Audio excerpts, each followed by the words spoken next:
Bismillahirrahmanirrahim. Wassalatu wassalamu ala nabiyyina Muhammad. On est déjà les 10 dernières nuits de ce mois béni. Tu as vu comme les jours défilent. Si tu n'as pas réussi à profiter de ces 20 premiers jours, si tu n'as pas pu réaliser toutes les actions que tu avais planifiées, ne t'inquiète pas. Le mois n'est pas encore fini. Il reste encore du temps et surtout, il reste la nuit du destin. La nuit du destin qui est meilleure que 1000 mois. 1000 mois qui équivaut à plus de 83 ans. Qu'est-ce que cela veut dire exactement? Exemple, tu es dans la nuit du destin et tu dis une seule fois Subhanallah, Alhamdulillah, La ilaha illallah, Allahu Akbar. Cela s'inscrit pour toi comme si tu avais prononcé ces paroles pendant plus de 83 ans. Que dire si tu les prononces 100 fois? Et sans oublier qu'il y a d'autres œuvres plus méritoires encore, comme l'aumône, la lecture du Coran, l'invocation, la demande du pardon, la prière surrogatoire, etc., etc. Ne fais pas comme certains qui font des efforts que la nuit du 27 et plus rien ensuite. Car il y a plus de 40 avis sur la nuit du destin, comme le mentionne le savant Al-Hafidh Ibn Hajar dans son livre Fath al-Bari. Certains ont dit la nuit du destin, c'est la nuit du 27. D'autres le 24, d'autres le 23, d'autres le 29, d'autres les 10 dernières nuits, d'autres les nuits impaires. D'autres ont dit que chaque année c'est une nuit différente.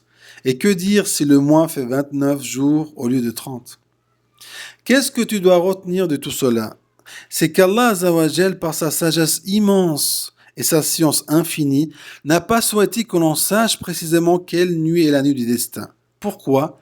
Tu le sais très bien que si les gens le savaient, ils ne feront des efforts que cette nuit-là et plus rien ensuite. Allah veut que l'on fasse des efforts, que l'on montre notre dévouement, notre sincérité à la recherche de sa récompense. Et Allah est très miséricordieux avec nous. Imagine-toi s'il fallait chercher la nuit du destin dans une année entière, au lieu de 10 nuits seulement.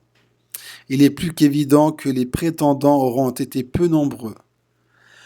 En résumé, fais des efforts pendant les 10 dernières nuits de ce mois béni. Comme ça, tu t'assures de ne pas rater la nuit du destin. Si ce n'est pas possible, alors choisis les nuits impaires. Si ce n'est pas possible, alors choisis la nuit du 27, par exemple. Ceci dit, être dans la nuit du destin, c'est bien, mais il faut aussi savoir comment en profiter. Tout d'abord, sache que la nuit commence à partir de l'azan de la prière du Maghrib et se termine avec l'azan de la prière du Fajr. Beaucoup pensent à tort qu'elle commence avec l'azan de la prière de la Isha, ce qui est faux. Ensuite, selon tes capacités, veille toute la nuit ou le maximum que tu puisses tenir. Ce temps est plus précieux que l'or. Chaque seconde compte. Fais attention aussi de ne pas te faire distraire et te faire voler du temps. Je te conseille d'éteindre ton téléphone et de le garder éloigné de toi.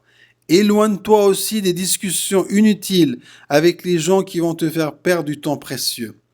Ton objectif, c'est de profiter un maximum de ce moment unique en réalisant des œuvres pieuses dans l'espoir d'obtenir la bénédiction et le pardon d'Allah et de te réjouir aussi le jour du jugement lorsque les balances seront érigées pour peser les œuvres du serviteur.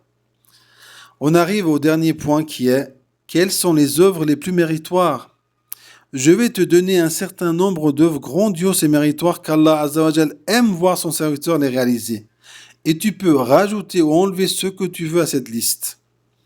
En 1, je te conseille d'avoir toujours tes ablutions, car tu vas en avoir besoin pour la prière, pour la lecture du Coran, l'évocation d'Allah, et c'est aussi une cause pour voir tes invocations être acceptées. En 2, Aïcha, radiallahu anha, demande au prophète sallallahu alayhi wa sallam, si je savais quelle était la nuit du destin, que faudrait-il que j'y dise? Le prophète sallallahu alayhi wa sallam dit, Allahumma innaka afuwun tuhibbul afwa fa'fu anni. Ô Allah, tu es certes pardonneur et tu aimes le pardon, alors pardonne-moi. En 3, la prière surérogatoire. Si tu peux, prie le tarawih et le tahajjud chaque nuit avec l'imam, car celui qui prie avec l'imam jusqu'à ce qu'il termine, c'est comme s'il a passé toute la nuit en prière. Et c'est aussi une manière de voir ses péchés effacés. Si tu ne peux pas te rendre à la mosquée, alors prie chez toi, même si c'est avec seulement la sourate Al-Ikhlas, qui est l'une des plus courtes sourates du noble Coran. En 4, la lecture du Coran.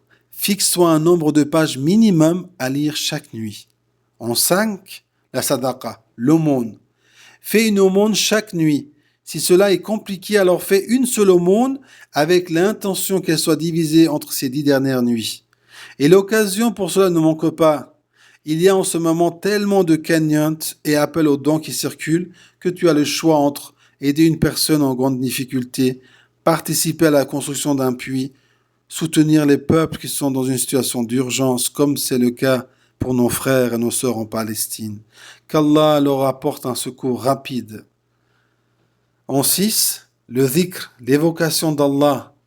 Tout d'abord, pour être concentré et régulier, fixe-toi un chiffre à atteindre. Exemple, je vais dire Subhanallah 10 fois, 100 fois, 1000 fois, ou bien un temps. Fixe-toi un temps durant lequel tu vas évoquer Allah Azawajal, soit 10 minutes, soit 30, soit 1 heure, selon tes capacités. Ensuite, il y a tellement de formulations de dhikr que je ne peux pas toutes les citer. En voici 2. Le premier, prononce les 4 paroles les plus aimées d'Allah Azawajal qui sont Subhanallah, Alhamdulillah, La ilaha illallah, Allahu Akbar. Et le deuxième, les 2 paroles qui sont faciles à prononcer et qui vont peser lourd dans la balance le jour du jugement. Subhanallah wa bihamdi, Subhanallahil azim. Gloire et louange à Allah, gloire à Allah l'immense. En 7, la demande de pardon, le repentir, l'istighfar. La meilleure formule de demande de pardon est Sayyidul istighfar. Allahumma anta rabbi, la ilaha illa anta khalaqatani, wa ana abduka wa ana ala ahdika wa wahdika mastata'at. أعوذ بك من شر ما صنعت أبوه لك بنعمتك علي وأبوه بذنبي فاغفر لي فإنه لا يغفر الذنوب إلا أنت. Ô Allah, tu es mon Seigneur, nulle divinité ne mérite d'être adorée si ce n'est toi. C'est toi qui m'as créé et je suis ton esclave. Je suis soumis à tes promesses autant que je le puis. Je cherche refuge auprès de toi contre le mal que j'ai commis. Je reconnais ton bienfait à mon égard et je reconnais mon péché. Pardonne-moi, car nul autre que toi n'absout les péchés. Il y a aussi d'autres formules, comme par exemple Astaghfirullah wa atubu ilayhi. Et en 8, les invocations, ad-du'a. Prie pour toi. Demande à Allah tout ce que tu veux, tout ce que tu as besoin, tout ce que tu désires dans ce bas monde et dans l'au-delà. Prie aussi pour ta famille, tes parents, ton épouse, tes enfants, tes amis. Prie pour les vivants comme pour les morts. Et prie aussi pour ta ummah qui a grand besoin de toi. Voilà, on peut encore citer d'autres œuvres comme par exemple lire la sourate Al-Ikhlas 10 fois et obtenir un palais au paradis. Faire les salutations sur notre prophète Mohammed. Allahumma salli wa sallim wa barik ala nabiyyina Muhammad. D'appeler ses parents s'ils ne sont pas proches et de leur dire des paroles chaleureuses. Amener un plat à ses voisins de palier. Donner un livre religieux à son ami. Réunir toute sa famille pour lire quelques pages du Coran ensemble. Comme je l'ai dit, cette liste est non exhaustive. Chacun fait sa propre liste.